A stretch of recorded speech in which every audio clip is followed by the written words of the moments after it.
네, 안녕하세요. 협상바이블과 대화의 밀도 저자이자 법무법인 어센던트 율본의 대표 변호사인 류지연 변호사입니다. 반갑습니다. 대화에 대해서 좀 고민을 많이 하고 있고 또 대화의 밀도라는 책도 썼잖아요. 제가 살아보니까 사람은 결국 두 가지로 나뉘는 것 같아요. 첫 번째, 대화가 잘 통하는 사람. 두 번째, 대화가 도무지 안 통하는 사람. 제가 변호사로서 상담을 하다 보면 이런 말을 하는 분들이 되게 많아요. 저 사람이랑은 벽을 보고 이야기하는 것 같다. 그리고 또 이혼 사건이 있을 경우 이런 이야기들을 하세요. 20년 동안 살아왔는데 한 번도 제대로 된 대화를 한 적이 없다. 그래서 저는 대화가 인간관계의 거의 전부가 아닌가. 내가 좋은 관계다, 좋은 인간관계다, 저 사람을 좋아한다 라고 생각하는 관계의 공통점은 저 사람과 함께 있을 때의 대화가 아주 자연스럽고 좋다는 것이죠. 그죠? 반대로 저 사람과 함께 있으면 좌불안석이고 불안하고 불편해요. 그런 관계의 공통점은 대화가 지독하게 안 맞는다. 좋은 대화를 나누면 향기가 남지만 사실은 지독한 대화를 나누면 숙취가 남는단 말이에요. 술을 엄청나게 먹고 난 다음 날에 그 머리 아픔이 머리 지끈지끈한 것보다 더 심각한 게 나쁜 대화 상대방과 시간을 보내는 거예요. 이게 미치겠어요. 지옥이에요. 그죠? 그래서 어떻게 해야 내가 좋은 대화를 할 것인가에 대해서 여러분들도 한번 생각을 해보시고 그게 관계에서도 또 업무를 하심에도 도움이 많이 될 것 같습니다. 그러면 대화의 숙취를 유발하는 그런 대화 숙취 유발자들의 유형들부터 한번 생각을 해보시죠. 첫 번째는 대화 폭식증 환자들. 본인이 대화를 완전히 폭식을 해요. 자기만 대화를 해요. 저도 그런 경험들이 꽤 있거든요. 점심을 먹으면 거의 1시간 동안 55분 동안 자기 이야기만 해요. 자기 자랑만 늘어놓고. 미치겠어요. 그죠? 그래서 대화학자들은 이렇게 이야기합니다. 대화의 황금 비율이 있다. 대화의 황금 비율은 몇일까요? 내가 몇 정도 이야기하고 상대가 몇 정도 이야기하면 저 사람이 가장 나를 좋게 평가할까요? 를 한번 조사를 해봤더니 대화의 황금 비율은 내가 30-40% 정도 이야기하고 상대방이 60-70% 이야기를 하게 할 때 그 사람이 나를 가장 좋아하면서도 본인의 니즈를 듬뿍듬뿍 드러내면서 좋은 정보들을 내가 얻을 수 있다. 그죠? 무슨 말이에요? 지가 실컷 지 이야기하고 나서 그리고 자기 자랑도 실컷 하고 나서 저한테 류 변호사 사람 참 좋네 하고 간다는 거예요. 그죠? 이런 착각을 하면 안 됩니다. 내가 상대방을 설득시키기 위해서 내가 말을 더 많이 해야지. 절대로 설득이 안 돼요. 더 설득력이 떨어진다. 내가 말을 조금 더 줄일 필요가 있다. 라는 부분 먼저 설명을 드립니다. 두 번째는 커터칼 유형. 아니 됐고 그건 그런데 다음으로 넘어가. 그만 하면서 계속 내 대화를 잘라요. 이 노이로제가 걸리고요. 대화 공포증이 걸립니다. 실제로 여러분들 그런 분들이 있어요. 뭐 말만 하면 잠깐 됐고 툭툭툭툭 계속 치고 들어와요. 그죠? 이제 저희 자문기업 중에 이제 세상을 바꾸는 시간 15분이라는 기업이 있죠. 세바시 무대에서 구글의 조용민 실장님이랑 같이 강연을 한 적이 있습니다. 조용민 실장님 그런 이야기를 하시더라고요. 구글에서는 대화 원칙이 있대요. 무슨 원칙이냐? 상대방이 이야기할 때 but, 그런데, 그러나, 이런 말을 쓰지 않는 게 원칙이래요. 그리고 항상 but 대신 and를 쓴대요. 부드럽게 이어나갈 수 있게끔. 그래야 상대방이 대화 공포증을 느끼지 않고, 대화 포비아를 느끼지 않고, 자기 생각을 이야기할 수 있어서 거기서부터 혁신이 나온다는 거예요. 그래서 여러분들, 커터칼 유형 굉장히 안 좋아요. 그죠? 세 번째는 무엇보다 가장 피곤한 유형. 말끝마다 시시비비를 계속 따지는 유형. 맞냐 틀리냐를 계속 따지는 거예요. 작년에 우리나라에서 떠들썩했던 논쟁이 바로 깻잎 논란이에요. 그죠? 깻잎 논란이 뭐예요, 여러분들? 어떤 상황이에요? 내가 여자친구나 와이프랑 여자친구 또는 와이프랑 같이 저녁을 먹고 있어요. 그런데 여자친구나 와이프의 친구, 여사친이 지금 깻잎을 못 대서 이렇게 하고 있는데 내가 그 깻잎을 잡아줄 것인가 말 것인가. 잡아주겠다. 잡아주지 않겠다. 여러 가지 의견들이 있었어요. 그죠? 근데 여러분들, 정답은 뭐예요? 잡아주면, 그걸 내가 만약에 잡아주면, 내 여자친구나 와이프의 감정이 굉장히, 만약 예민해진다 그러면, 내가 그걸 알고 그 행동을 하면 안 되는 건 거예요. 근데 걷다 대고, MBTI T들이 이렇게 하는, 그거 잡아주는 거 왜? 뭐가 잘못됐어? 잘못된 거 없어요. 그거 잡아준다고 무슨 형사적으로 문제가 되지 않아요. 근데 뭐예요? 이 사람의 감정이 더 예민해지고 불편해진다면 그거 안 하면 되잖아요. 그래서 여러분들 너무 시시비비를 습관적으로 가리는 사람들이 대화에 있어서 가장 피곤한 유형입니다. 시시비비를 그렇게 따지고 싶으시면 저기 서초동에 서울중앙지방법원에 가시라. 거기서나 시시비비를 가리시지 일상에서 맨날 맞니 틀리니 따지지 마시라. 여러분들 시시비비 가리는 사람들의 공통점이 있어요. 결국 들어보면 지가 맞다는 거예요. 시시비비 가리지 않은 사람 치고 지가 틀렸다는 걸 인정하는 사람 제가 본 적이 없어요. 그래서 대화 숙취를 유발하는 대화 숙취 유발자들의 유형을 한번 살펴봤고요. 특히 이제 대화를 좀 하다 보면 저 사람 똑똑한데 신뢰하기 힘든 사람들, 그런 사람들이 있어요. 똑똑한 건 분명해. 뭐 예를 들면 좋은 교육도 받았고 그리고 뭐 말하는 거 봐도 똑똑하고 근데 똑똑한 척은 하는데 사람들로부터 어떤 호감이나 신뢰를 얻지 못하는 유형들. 첫 번째, 일을 하긴 하는데 맡기긴 맡기는데 맡기면서 계속 간섭해요. 맡겼으면 간섭하지 말거나 아니면 애초에 맡기지 말고 자기가 하거나 해야죠. 그죠? 맡기고 간섭하면 그 사람은 어떻게 해요? 하라는 거예요? 말라는 거예요? 그죠? 그 사람들은 왜 그래요? 믿지 못하는 거예요, 상대방을. 그러니까 상대방도 느끼죠. 아, 이 사람은 나한테 일은 시켰지만 나를 믿지 못하는구나. 그러면 어떻게 돼요? 저 사람이 불신하니까 나도 불신하는 거예요. 두 번째, 철저히 자기중심적이에요. 그래서 결국은 자기 위주로 자기 이익을 챙기기 위해서 결국 모든 행동이 이끌어진다는 걸 파악하는 순간 그 사람 신뢰하지 못하게 되죠. 왜?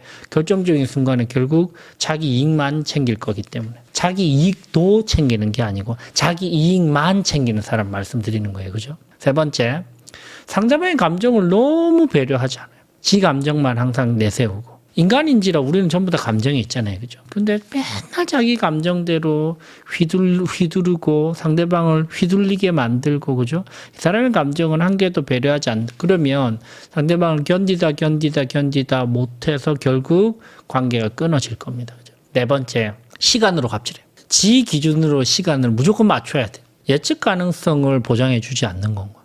갑자기 이거 해? 언제까지 해? 그거 못하면 무능력한 사람 지금. 여러분들 신뢰에 있어서 여러분들 예측 가능성, 예견 가능성이 얼마나 중요한가요? 그 사람을 믿을 수 있으려면 그 사람의 일관된 행동을 보여야 되는 건 거예요. 그게 시간이든 감정이든 대화든 행동이든. 근데 갑자기 또 이거 하래. 그거 안 하면 너 그거 왜 못했니? 누가 떠오르시죠? 각자 다 떠오르는 사람이 다 있을 거예요. 저도 있어요. 다섯 번째, 결과에 따라서 결국 이 관계는 단절될 수밖에 없다는 것을 계속 암시하는 이유. 무슨 말이에요? 결국 이 좋은 결과 안 나오면 이건 뭐 어쩔 수 없는 건 거야. 끝나는 거지 뭐. 이런 말을 막 계속 입에 달고 다니는 습관처럼. 이러면 여러분들 상대방 어떤 생각을 하게 되느냐. 결국 이 관계는 끝이 전제된 관계구나. 그죠? 매번 어떻게 결과가 좋을 수가 있어요. 10번 하면 오타니 쇼헤이도 타율이 3할밖에 못해요. 오타니 쇼헤이가 메이저리그 역사상 가장 고액 연봉을 받고 거의 1년에 1,000억 가까이 연봉을 받아도 3할밖에 못 치거든요. 그럼 나머지 7할이 나오면, 삼진아웃이 나오면 관계가 끊기는 거예요? 그렇지 않잖아요. 삼진이 돼도 기다려줘야 그 사람이 힘을 내서 다음 타석에 잘 쓸 거잖아요. 그죠? 이런 관계들이 사실 신뢰하기 힘든 사람들의 공통된 언어적인 패턴과 행동적인 패턴이라는 것이죠. 여러분들도 한번 생각을 해보시고요. 저도 완벽하지 못한데 저도 웬만하면 이런 행동들은 좀 안 하려고 노력을 하는 편입니다. 그리고 반대로 신뢰를 좀 잘 받는 사람들, 그런 사람들은 대화를 할 때 조금 다르단 말이죠.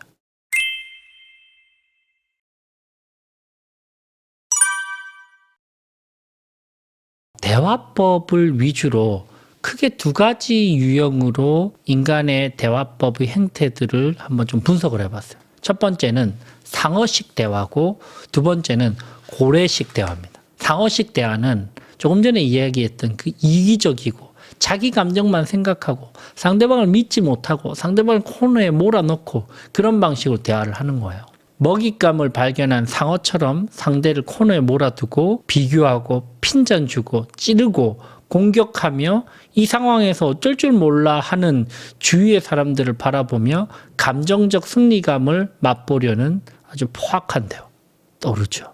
근데 이런 대화를 하는 사람도 있지만 또 고래식 대화를 하는 사람도 있어요. 상어식 대화가 피해자를 양성하고 가해자가 생기는 그런 철저한 단절의 대화, 공격형 대화라면 고래식 대화는 연결의 대화입니다. 자연스럽게 대화에 어울려 상대의 이야기를 들어주고 호응하고 경청하는 와중에 필요할 때는 또 담담하게 자신의 생각을 자기의 목소리로 이야기를 한다. 고래식 대화는 단단한 자존감과 절제된 에고가 전제되어 있기에 이들은 상대를 위협하거나 무시하거나 비교하지 않으면서도 얼마든지 자기 생각을 이야기하고 상대와 정서를 나눈다는 거예요. 상어는 공격하지만 고래는 자기 바다에서 유영을 하고 같이 수영을 하고 헤엄친다는 건 거죠. 그죠? 나는 지금 어떤 대화를 하고 있나? 내가 원래 고래식 대화를 하는 사람인데 요즘 내가 너무 궁지에 몰려서 나도 모르게 나도 상어식 대화가 나오는 경우들도 생각보다 많고요. 정말 가슴 아픈 케이스는 내가 제일 사랑하는 사람에게 내가 너무 피곤하다는 이유로 상어식 대화를 하는 내 모습을 볼 때가 사실 굉장히 고통스럽죠. 모든 80년, 90년을 거쳐서 고래식 대화만 하고 누구는 전부 다 상어식 대화 그런 사람은 없어요. 우리가 때로는 고래식, 때로는 상어식 대화를 왔다 갔다 하는데 우리의 지향점을 선명하게 할 필요가 있다. 우리는 내 사람들에게 고래식 대화를 해야 된다는 거예요. 그러려면 요즘 저는 생각을 합니다. 저는 애가 셋이에요. 하루 내도록 애기들 너무 보고 싶었어. 근데 너무 지쳐가지고 너무 머리가 아파서 스트레스 너무 받아서 집에 갔는데 또 애들이 막 뛰고 난리야. 보자마자 또 마음속 눈물이 나요. 나는 하루 종일 내가 애기들을 보고 싶었는데 보자마자 상어식 대화를 하는 아빠의 그 못난 모습에. 그래서 저는 요즘 그런 생각을 합니다. 그 친절함과 상냥함 그거는 체력에 기반한다. 나도 여유가 있고 나도 체력이 있어야 친절함도 나오는 거예요. 그래서 여러분들 드라마 미생에서도 그런 이야기 나오잖아요. 인생은 체력이 기본이다. 그죠? 체력부터 닦아야 된다. 그죠? 그래서 여러분들 운동하십시오. 기본적인 마음 상태의 문제, 태도의 문제가 먼저 개선되어야 됩니다. 상어식 대화와 고래식 대화의 결정적인 태도의 차이점이 한 가지 있어요. 상어식 대화는 상대방을 얕보고요, 무시합니다. 고래식 대화는 상대방을 먼저 인정해줘요. 그 태도의 차이가 언어적인 방식으로 드러나는 것이죠. 그 인정받고 싶은 상대방의 욕구를 충족시켜주는 대화가 고래식 대화입니다. 그래서 여러분들 대화의 마법, 대화의 비밀이 바로 여기에 있는 거고요. 좋은 관계라는 어떤 관계죠? 서로가 인정해주는 관계입니다. 그죠? 그래서 여러분들 좋은 대화를 시작하기 위한 마법과 같은 비밀. 첫 5분 이내에 그 사람을 먼저 인정해 주는 게 습관화되어 있으면 반드시 그 대화는 좋아지고요. 만약에 그 인정받고 싶은 욕구를 충족시켜 주지 못하면 이 대화가 뭔가 이상하게 흘러간다는 거예요. 우리나라 사람들이 가지고 있는 가장 강렬하고 선명한 욕구가 바로 이 인정받고 싶은 욕구입니다. 인정받고 싶은 욕구 우리나라 사람들 너무나 강해요. 왜? 인정받지 못해서. 예를 들면 유럽에서 만약에 자기 아들이 수학시험 쳤는데 5등을 했다 그러면 유럽의 부모들은 박수를 쳐요. 너무 잘했다. 전체 25명 중에 5등이나 했네. 우리나라에서 만약에 5등을 하잖아요. 그럼 부모들이 이렇게 이야기해요. 야, 너는 내 머리를 닮아서 그 1, 2등 해야 되는데 너 공부 안 했지? 이렇게 이제. 그러니까 셈법 자체가 달라요. 유럽의 부모들은 더 센 법이에요. 그죠? 0에서 85점까지나 더해졌네. 우리나라 부모들은 어때요? 비교를 해서 100에서 15만큼 까졌네. 뺄셈법이에요. 그죠? 근데 뺄셈법으로 사람을 몰아붙이면 절대 인정해주지 못합니다. 그죠? 그래서 저는 이 인정받고 싶은 욕구가 대화의 비밀이라고 생각해요. 그래서 여러분들께 좀 추천드리고 싶어요. 인정받고 싶은 욕구의 특징이 첫 번째, 상대방만이 충족시켜 줄 수 있고, 두 번째, 상호성의 원칙이 적용됩니다. 저 사람이 나를 인정해주면 나도 저 사람 인정해주고, 저 사람이 나를 무시하면 나도 저 사람 무시하거든요. 그렇기 때문에 여러분들께 추천드리고 싶은 습관, 누군가를 만나기 10분 전에 오늘 그 사람의 어떤 부분을 먼저 인정해 줄까를 고민하는 그 습관 한 가지가 그 사람의 대화를 완전히 다르게 만들고, 대화가 달라지면 관계가 달라지고, 관계가 달라지면 결국 결과가 달라진다. 그래서 인정해주는 습관이 사실 대화에 있어서 너무나 중요한 핵심적인 비밀이다 라는 부분 꼭 한번 설명을 드리고 싶습니다. 여러분들께서 단 한 명도 부정할 수 없는 대전제는 결국 나는 나를 인정해주는 사람에게 끌리고 마음이 간다는 거예요. 그래서 결국 내 편을 만들려면 그 사람을 인정해 줘야 됩니다. 저 사람이 나를 무시하는데 내가 저 사람 편이 될 리는 만무하거든.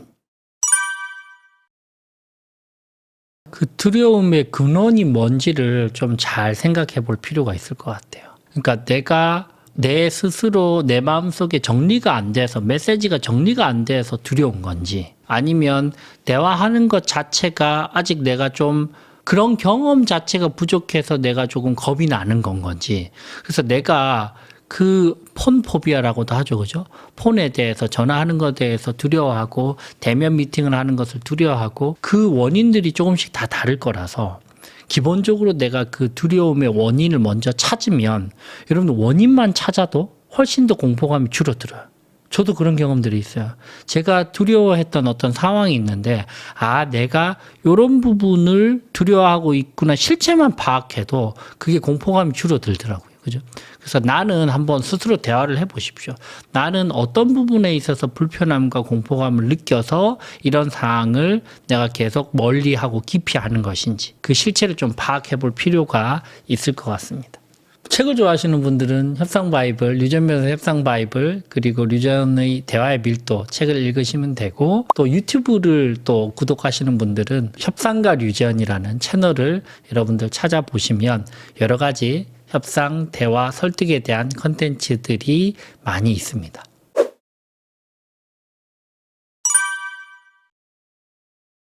저도 사실은 이제 작년에 유독 관계에 대해서 좀 고민이 많았습니다. 특히 이제 굉장히 친한 친구들, 아주 친한 지인들과 뭔가 좀 불편함이 생기면서 여러 가지 고민들을 좀 많이 했는데, 그래서 그 고민 덕분인지 올해는 관계에 대한 부담감이 사실 상당히 덜했던 한 해입니다. 그래서 여러분들께 관계에 대해서 좀 같이 고민해보는 그런 시간을 가지면 좋겠는데요. 첫 번째, 모든 사람이 내 편일 필요는 없다.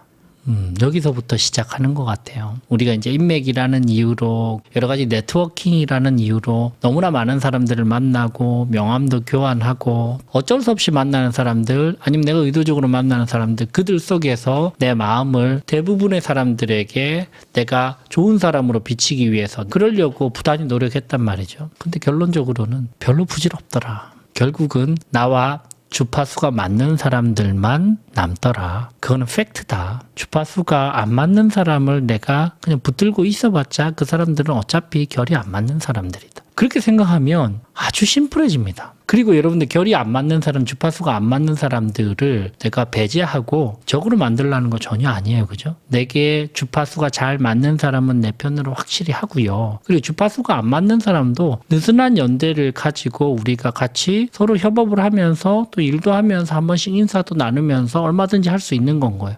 다만 모든 사람들을 내 편으로, 내 주파수에 맞는 사람으로, 내 결이 맞는 사람으로 만들겠다라는 그 압박감은 벗어나야 된다. 그게 어차피 안 된다. 그렇게 된다고 하더라도 여러분들 하루 24시간 365일 사는데 그 제한된 리소스와 시간으로 그 사람들을 계속 유지할 수도 없다. 그런 생각을 하고 나서 올해부터는 저는 어떤 모임에 간다. 어떤 자리에 간다.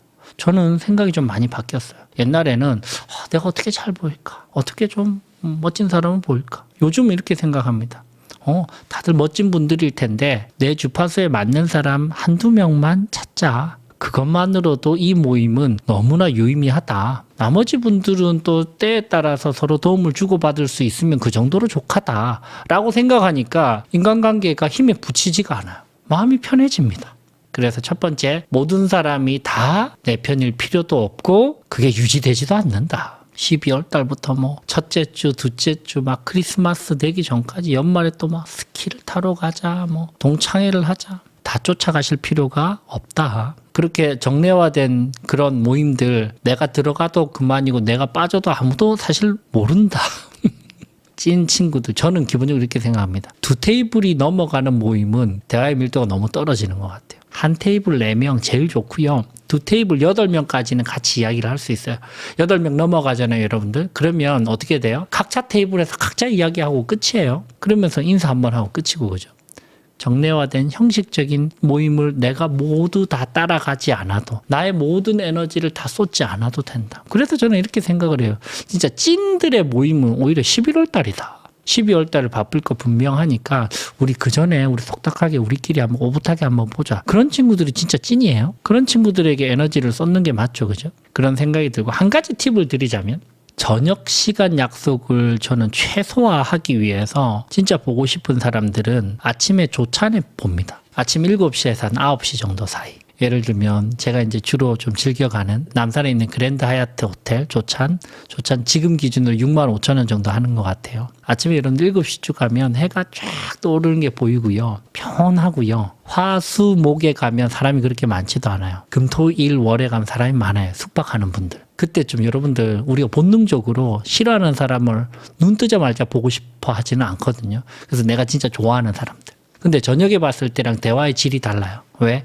저녁에 보면 이미 내가 다 오염돼 있어. 온갖 오염물을 다 덮어 쓰고 스트레스 받아서 그리고 나서 보면 좋은 말이 나올 리가 없어. 근데 아침에 일찍 눈 떠서 딱 보잖아요. 그러면 아주 정화된 마음으로 깨끗하게 그 사람과 대면해서 2시간 정도 밀도 있게 시간 나누면 거의 저녁에 막 술 마시면서 4-5시간 하는 대화보다 훨씬 더 좋습니다. 뭐 꼭 무슨 호텔 조차는 아니라도 그죠? 브런치하는 좀 일찍 하는 그런 데 가서라도 커피 한잔 하면서 이야기 나눠보는 그런 시간 저는 추천드립니다. 두 가지 관점에서 생각을 해보세요. 첫 번째, 내가 진짜 실수를 한 게 맞나? 그래서 저 사람이 서운해하거나 관계가 틀어졌나?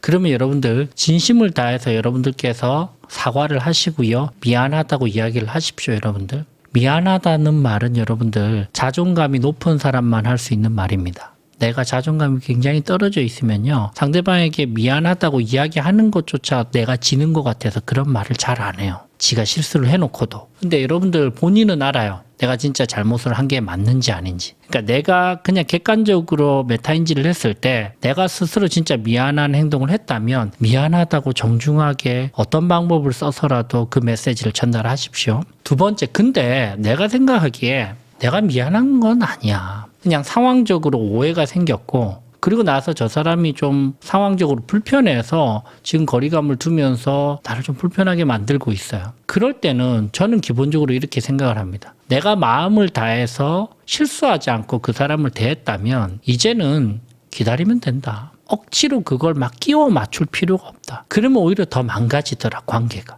소노 아야코라고 하는 90살이 넘은 일본인 에세이 작가분이세요. 약간의 거리를 둔다라는 책인데 인간관계에 있어서는 이 책이 정말로 도움이 됩니다. 여러분들 꼭 한번 읽어보시고요. 거기에 이런 문장이 있죠.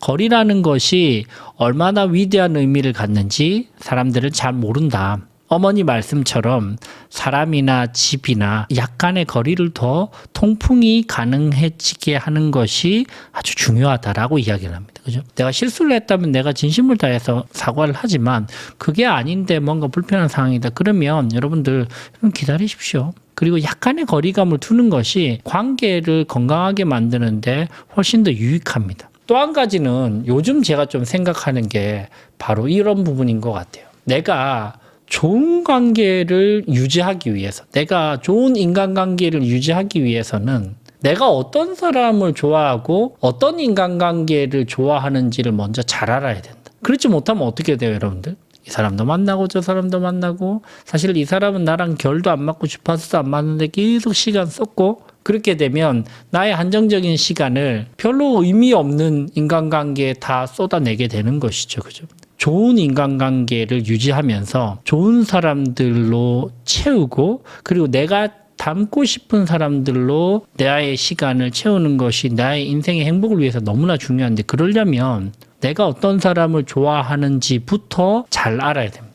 내가 그 사람과 함께 있을 때 내 모습이 좋게 느껴지는 사람.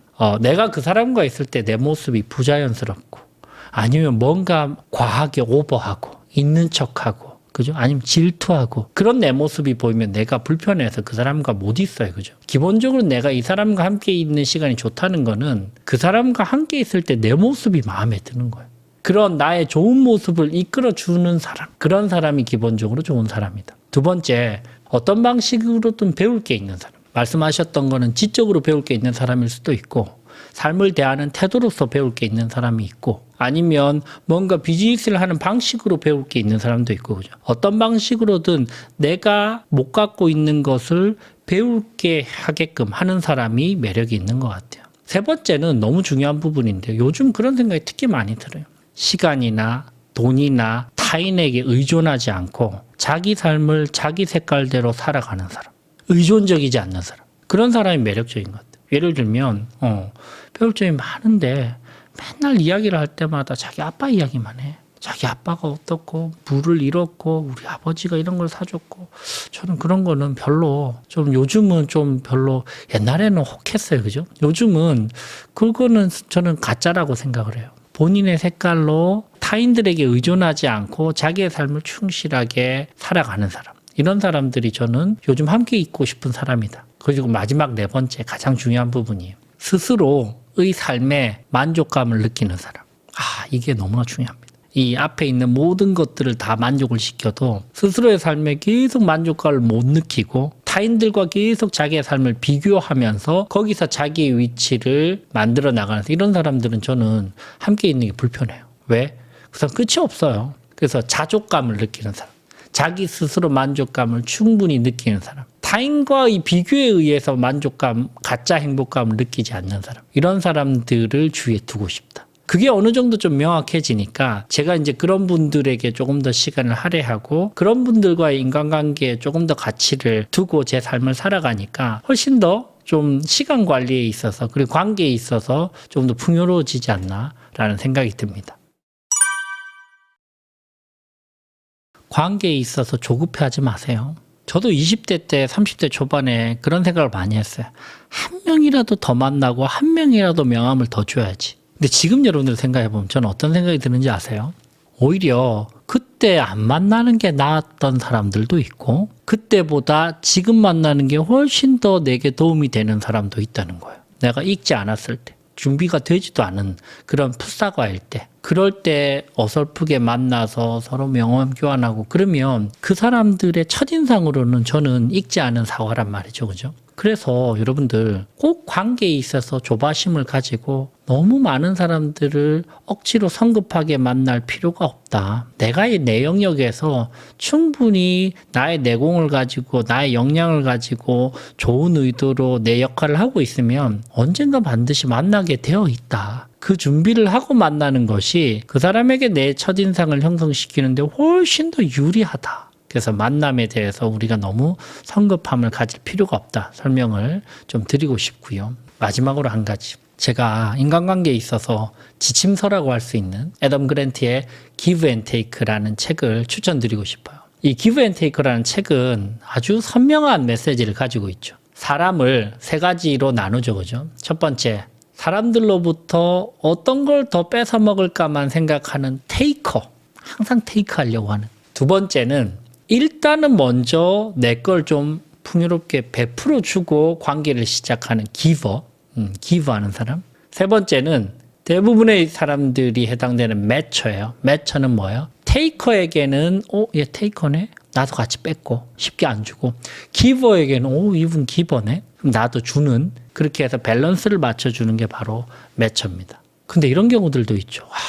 회사에서 꼭 잘 나가는 놈들은 저 테이커들이 다 잘 나가던데 저거 맨날 지 것만 저 챙기는 저런 놈들이 잘 나가더라 라고 생각하는 경우도 있는데, 여러분들 이 애덤 그랜트의 Give and Take는 이렇게 이야기합니다. 단기적으로는 테이커가 그렇게 잘 나가 볼 수 있지만 결국은 이기적인 테이커가 아닌 전략적이고 스마트한 기버들이 성공하고 승리한다. 여러분들 그 명제를 받아들일 필요가 있다. 결국 여러분들 테이커들은 알게 됩니다. 여러분들도 그렇지 않아요? 주위에 테이커는 딱 보여요. 쟤는 눈이 빨개. 하나라도 더 뺏어 먹으려고. 우리 다 느낀단 말이에요. 그죠? 인간의 감성이 다 똑같아요. 그 사람 앞에 가면 내가 왠지 더 좀 긴장하고 방어막을 쳐. 왜? 안 뺏기려고. 그런 관계는 오래 가지 못한다는 거예요. 근데 기버들은 여러분들 기본적으로 저 사람이 먼저 손을 내밀기 때문에 마음이 풀려요. 그죠? 그럼 교감도 훨씬 잘 되고 깊은 관계로 형성되면서 서로 주고받고 할 수 있단 말이죠. 근데 단 전략적인 스마트한 기버가 돼야 된다.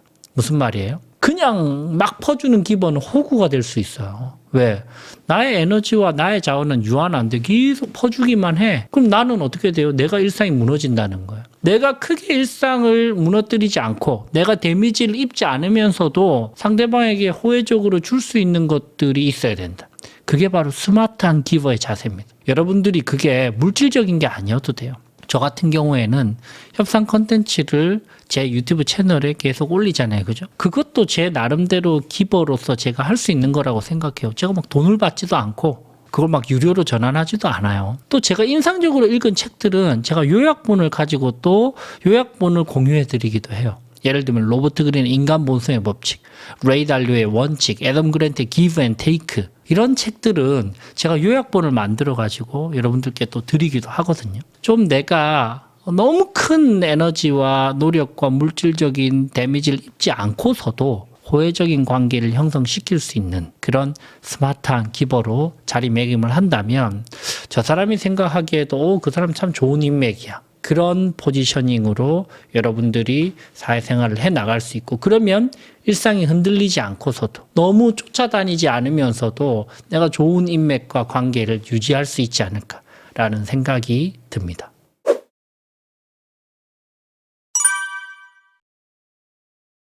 연봉 협상을 앞두고 많은 분들이 고민을 합니다. 근데 저는 우선 가장 먼저 좀 말씀을 드리고 싶어요. 회사와 상대로 연봉 협상을 하기 전에 먼저 내가 마주해야 될 첫 번째 협상 상대방이 있습니다. 누굴까요, 여러분들? 바로 자기 자신입니다. 많은 경우에 있어서 스스로와의 협상이 잘 되지 않아요. 제대로 본인의 가치를 회사 측에 이야기를 하지도 못하고 그냥 어영부영 넘어갑니다. 왜? 스스로가 자신이 없기 때문에. 그래서 저는 여러분들께서 먼저 연봉 협상을 하기 전에 스스로 나의 가치에 대해서 내가 충분히 인정하고 있는지를 먼저 좀 생각을 해보시라고 조언을 드리고 싶어요. 올해 3월 달에 제가 와튼스쿨의 세계적인 협상학자이죠. 모리 타이리포 교수님을 만났습니다. 이분은 사람은 무엇으로 움직이는가라는 책을 쓰시고요. 최근에 6년 연속 와튼스쿨의 최고의 교육 평가를 받으신 분입니다. 협상학계에서는 굉장히 핫하신 분인데요.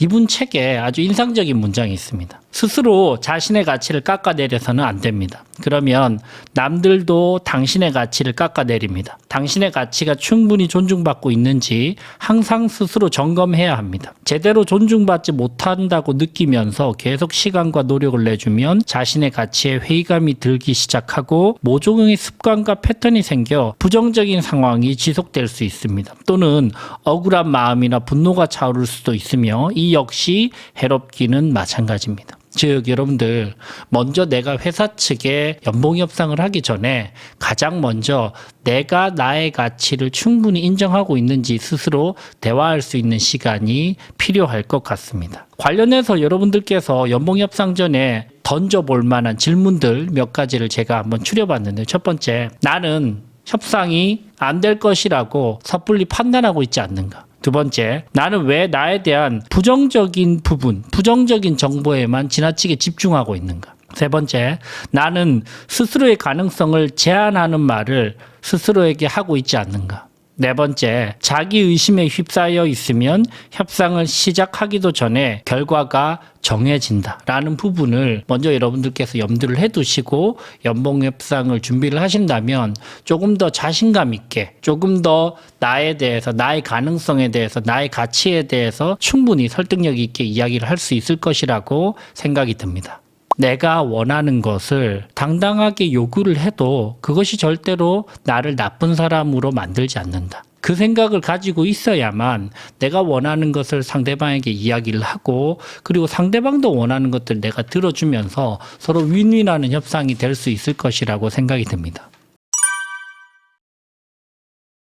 저는 절대적으로 결론적으로 말씀드리자면 일단 연봉 인상을 요청을 하라고 이야기를 드립니다. 몇 가지 이유가 있단 말이죠. 첫 번째는 여러분들께서 연봉 인상 요청을 하지 않으면 상대방은, 회사 측은, 경영진은 그냥 저 친구는 만족하고 있구나 라고 착각하는 경우들이 대부분이에요. 별로 문제를 제기를 하지 않으면 문제가 있는지 모른단 말이죠. 나의 니즈를 드러내지 않으면 저 사람이 내가 니즈가 있는지 모르고 그냥 이렇게 생각해요. 저 친구는 회사에 아주 잘 적응하고 만족하고 있구나. 근데 여러분들 그렇지 않거든요. 나는 만족스럽지 않아. 나는 내 가치가 더 높다고 생각을 하는데 내가 그냥 참고 있는 것일 뿐인데 상대방은 참고 있다라고 생각을 하지 않고 그냥 만족하구나 라고 생각을 한단 말이죠. 거기서 여러분들 너무나 큰 문제가 발생을 합니다. 그래서 첫 번째, 내가 이야기를 해야 그래야만 상대방이 안다. 두 번째는 이제 많은 분들이 두려움을 가지고 있죠. 혹시 내가 만약에 연봉 인상을 요청을 했는데 그게 제대로 받아들여지지 않으면 어떡할까라는 생각을 합니다. 만약에 내가 연봉 인상을 요청을 했는데 회사 측에서 받아들여지면 이건 대박이죠. 너무 잘된 케이스입니다. 그죠? 설령 내가 연봉 인상을 요청을 했는데 그게 받아들여지지 않더라도 그냥 가만히 있는 것보다는 더 나은 기회가 제공될 가능성이 훨씬 더 커진다. 왜? 첫 번째, 나의 가치에 대해서 한 번 더 각인시킬 수 있는 좋은 기회를 제공받았고, 그리고 경영진이 한 번 더 생각해보게 만든다라는 부분에 대해서 내 가치에 대해서 재인식을 시킬 수 있다. 두 번째는 즉시 만약에 회사 측에서 오케이 연봉 인상을 그만큼 해드릴게요 라고 회사 상황 때문에 이야기를 하지 못한다고 하더라도 추후에 이야기할 때 좋은 레버리지를 일으킬 수 있는 기회로 자리 잡을 수 있다는 것이죠. 내가 연봉 인상을 요청을 했는데 그 친구가 완전히 너무 못하는 친구가 아니라면 그 친구가 어느 정도는 열심히 했다는 걸 인정을 하면서 그럼에도 불구하고 회사 측에서 그만큼 인상을 해주지 못하는 것에 대해서 약간의 그 부담감, 채무의식, 마음의 빚이 생기게 되고 그것이 그 다음에 내가 어떤 연봉 인상이나 연봉 이외의 어떤 것을 요청을 할 때 레버리지를 일으킬 수 있는 장치로 활용을 할 수 있다는 것이죠. 그렇기 때문에 이게 받아들여지면 대박이고 만약에 받아들여지지 않더라도 말 안 하는 것보다는 오히려 더 낫다라는 생각이 들고요. 마지막으로 세 번째, 내가 이렇게 이야기를 했는데 이런 두려움이 있어요. 혹시 내가 너무 이기적이다, 공격적이다 라고 생각을 해서 오히려 나에게 불이익을 주지 않을까? 여러분들 이거는 한번 잘 생각을 해볼 문제입니다. 내가 내 가치를 충분히 근거를 들여서 합리적으로 이야기를 했는데 그걸 못 받아들여 주는 수준이 아니고 그걸 가지고 나한테 불이익을 준다? 이런 회사는 여러분들의 청춘을 바쳐서 일할 회사는 아닌 거예요. 결국은 이야기를 해봐야 안다는 거예요. 그죠? 그래서 여러분들 속담도 있죠? 울지 않는 아이에겐 젖을 주지 않는다. 그죠? 아이들이 울어야 엄마들이 얘가 배가 고프네? 울지도 않는데 배고프구나 하고 먹을 걸 주지 않는다는 것이죠. 그죠? 톤 앤 매너와 협상의 전략들, 대화법만 조금 신경을 쓴다면 꼭 한번 반드시 연봉 인상을 요청을 해보는 것이 무조건 도움이 된다라는 부분 강조를 드립니다. 일단 기본적으로 우리가 회사 측을 설득을 해야 되잖아요. 그죠? 내 가치를 증명을 해야 되고 그러려면 일단 기본적으로 회사 측이 어떤 심리를 가지고 있는가, 연봉 인상에 대해서, 연봉 협상에 대해서 우리가 좀 생각을 잘 해보고 접근해 볼 필요가 있는데 이게 안 되면 이런 식으로만 접근을 하는 건 거예요. 저 너무 힘듭니다. 저 열심히 했잖아요. 연봉 좀 더 주세요.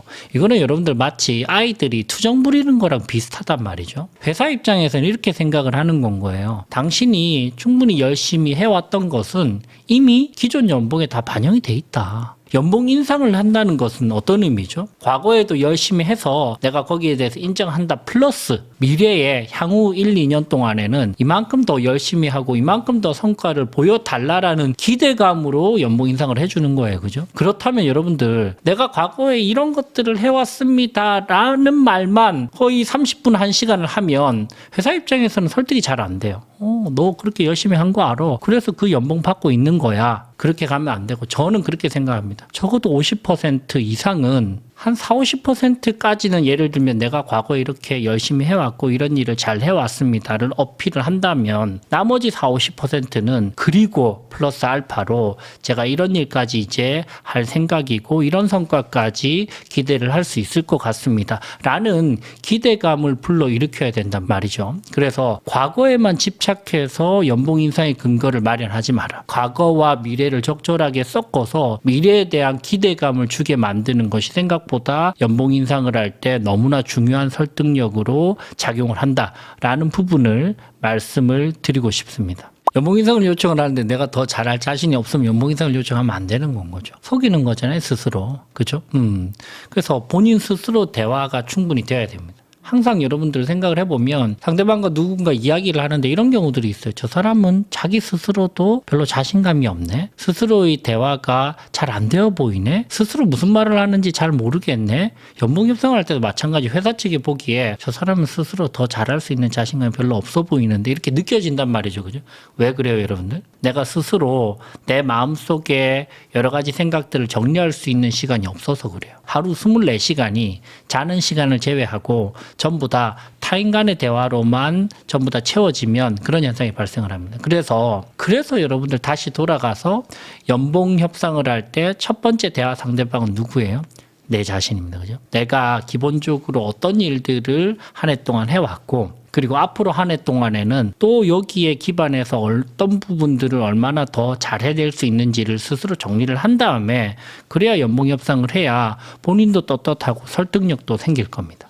그리고 또 한 가지 제가 좀 말씀드리고 싶은 게 이런 거예요. 기준이 있어야 됩니다. 이 기준이 없으면 흔들려요. 회사 측은 이런 연봉 협상을 수도 없이 하거든요.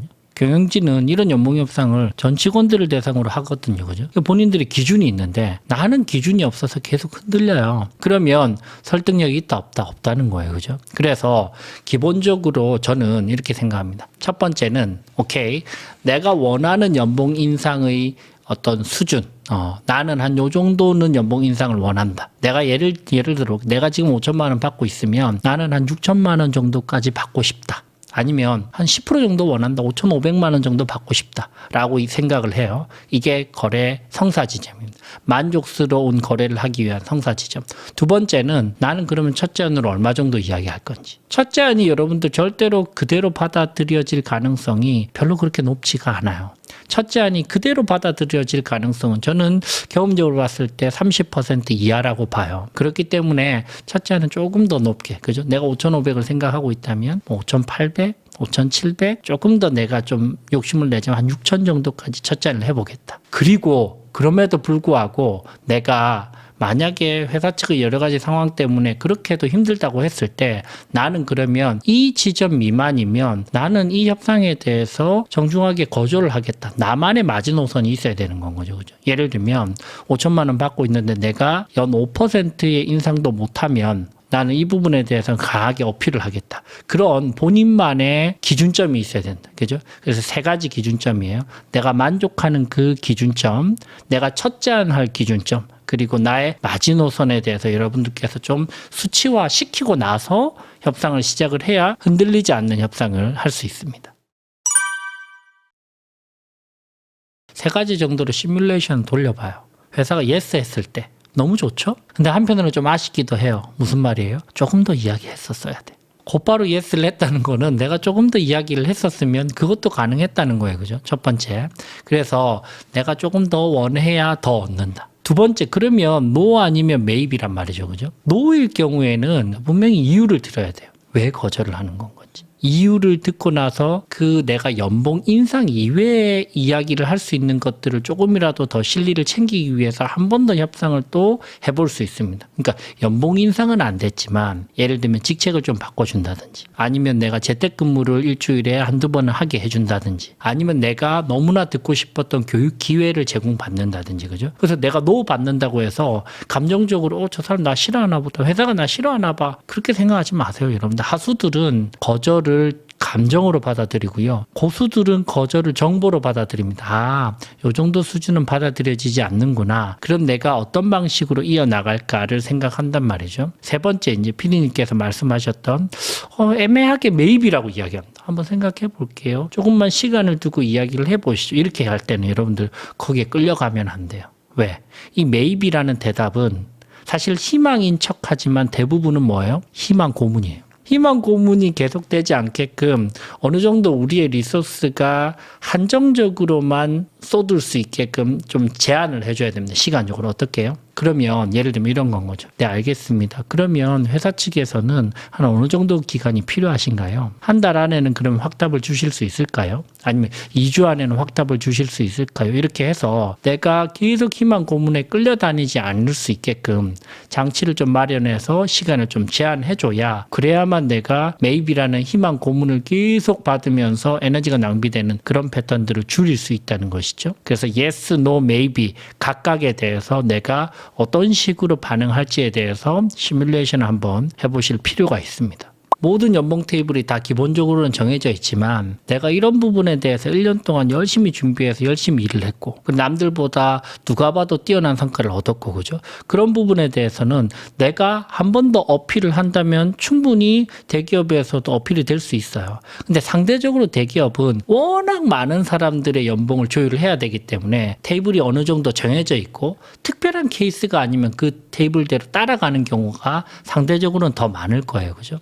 그럼에도 불구하고 내가 그 기준에 벗어날 정도로 아웃 퍼포먼스를 냈다라고 하면 어필을 할 수 있죠. 기존의 선배들 중에 이런 테이블 이상으로 내가 이야기를 어필을 해서 회사 측으로부터 억셉트 된 케이스가 있는지 없는지를 조금 따져보고 접근해 보는 게 좋지 않을까라는 생각이 듭니다. 사실은 이제 통지처럼 오거든요. 그죠? 거기에 대해서 딱 보면 그렇구나 하고 끄덕끄덕 하지 거기서 추가로 알파로 내가 이야기하기가 쉽지는 않아요. 그래도 어필을 할 수 있는 창구는 항상 있다. 그리고 그 선례에 선배들이 어떻게 해서 추가적인 어떤 변동사항을 만들어냈는지에 대해서 그 해당 조직의 문화에 맞춰서 한번 좀 따져볼 필요는 있다.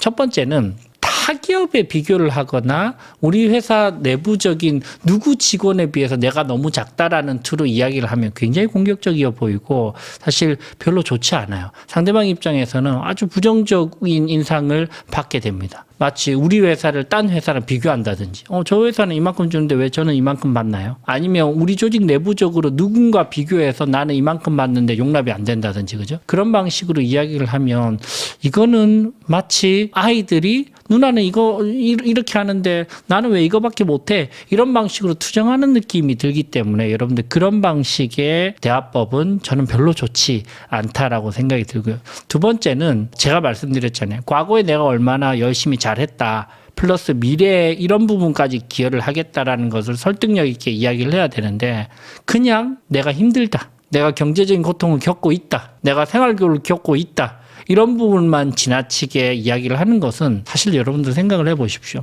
연봉 인상을 하기 위해서는 연봉 인상과 관련된 최종 의사결정을 권한을 가지고 있는 분에게 담당자 실무자가 어필을 해서 이런 부분들은 반영이 좀 되면 좋을 것 같습니다. 그리고 이런 근거가 있습니다. 이야기를 해야 되는데 뭐 생활고를 겪고 있다. 아니면 이 사람보다 못 받아서 지금 기분이 상했다. 이런 것들은 사실 상부에 보고하기도 힘든 부분이에요. 그죠? 사실은 별로 영향가가 없는 건 거죠. 그죠? 그래서 그런 부분들은 사실 너무 감정적으로 보이고 아마추어처럼 보일 수 있어서 저는 조금 지양해야 되지 않을까 생각이 들고요. 마지막으로 말씀드리고 싶은 포인트는 대화의 기술입니다.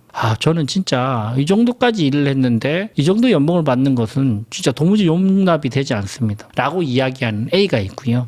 B는 이렇게 이야기합니다. 부장님, 사실 제가 지난 한 해 동안 열심히 한 것은 부장님도 잘 아시지 않습니까? 근데 제가 업계에서 조금 그래도 알게 모르게 비교를 해보니까 제가 한 것에 비해서 다소 좀 못 미치는 연봉 수준을 받고 있는 것 같은데 이게 좀 장기간 지속되다 보니까 저도 개인적으로 모티베이션이 좀 떨어지고 그게 업무에도 지장이 있는 것 같아서 여러 가지로 제가 요즘 좀 고민스럽습니다. 이런 부분이 환경이 조금 조건이 바뀌면 저도 더 열심히 기여를 할 수 있을 것 같습니다. A와 B가 똑같은 이야기를 해요. 어떤 이야기를 해요? 연봉 인상 좀 해주십시오. 근데 A는 굉장히 이기적이어 보이고 감정적이어 보이고요. B는 어떤 느낌이에요? 내가 같은 배를 타고 있다. 근데 내가 이 배를 타고 같이 쭉 나아가기 위해서 나도 열심히 해야 되는데 나도 좀 모티베이션이 필요하다. 그죠? 그 느낌을 준단 말이죠. 이게 완전히 대화법적으로 달라요. 첫 번째는 이기적이고 공격적이고 두 번째는 problem solver라는 개념을 쓰고 있죠. 공통의 문제를 해결하기 위해서 한 배를 탄 당사자라는 느낌을 주는 거예요. 그죠? 그래야만 상대방이 감정적으로 내 편에서 생각을 하면서 그럴 수 있겠구나. 이 친구도 힘들겠구나. 그리고 이 친구에게 조금 더 인상을 해주면 회사에도 도움이 되겠구나. 이런 생각이 든단 말이죠. 그래서 여러분들 대화법이 생각보다 굉장히 중요하다. 여러 가지 원칙들 그리고 제가 말씀드렸던 포인트들을 여러분들 생각을 해보시면서도 실제로 커뮤니케이션 할 때, 딜리버리를 할 때는 대화법에 조금 더 각별히 신경을 써서 내가 너무 날카롭고 이기적으로 보이지 않으면서도 내 가치를 충분히 어필할 수 있는 그런 기회를 마련해 보시기 바랍니다. 여러분들의 가치를 스스로 더 인정을 해주시고요. 그리고 여러분들의 가치를 어필을 당당히 하십시오. 여러분들의 가치를 인정해 주는 곳에서 일을 하시기를 저는 희망하고요. 그리고 그것을 위해서는 여러분들 전략을 세워야 되고 여러분들 생각보다 커뮤니케이션과 대화를 잘 이끌어 나가셔야 됩니다. 여러분들의 연봉 협상이 불안의 시간이 아닌 확신과 자신감이 있는 그런 시간이 되시길 응원드리겠습니다. 화이팅!